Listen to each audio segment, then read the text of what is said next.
Good morning, guys. Eto, busy ako sa paggawa ng aking project.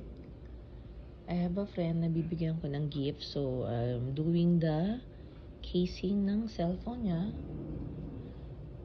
At gumagawa po ako para irigalo ko po sa kanya ito. Ayan. So, may mga beads po ako, mga charms.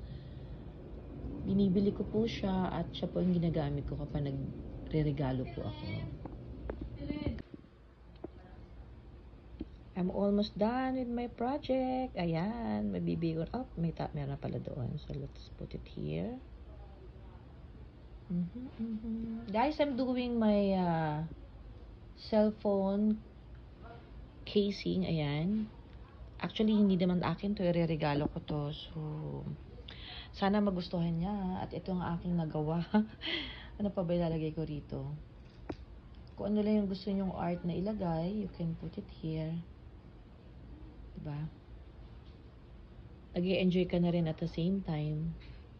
Hindi ko masyado napakita sa iyo, hindi ko po masyado napakita sa inyo lahat kasi nagkaroon po ako ng bisita at nahinto ko po yung aking pong paggagawa. But ganito naman ako nagsimula kanina. So, kung paano ko po pinakita kanina, ganun ko rin po siya ginawa all throughout. So, itong star. So, itong star nilagay ko, ayan po. Sana wag siya matanggal. Kasi patutuyong ko po ito ng ilang days. Ang ingay doon sa labas. Teka yung mga bata. Nag-iingay po. Sensya na po. At naglalaro yung mga bata. So, ayan. I think I'm almost done. Sana magustuhan niya to. Parang ito may kulang pa ako dito. Maglalagay pa ako dito. Kung ano pang pwedeng ilagay. So, ilagay natin ng konting violet. Parang pangit.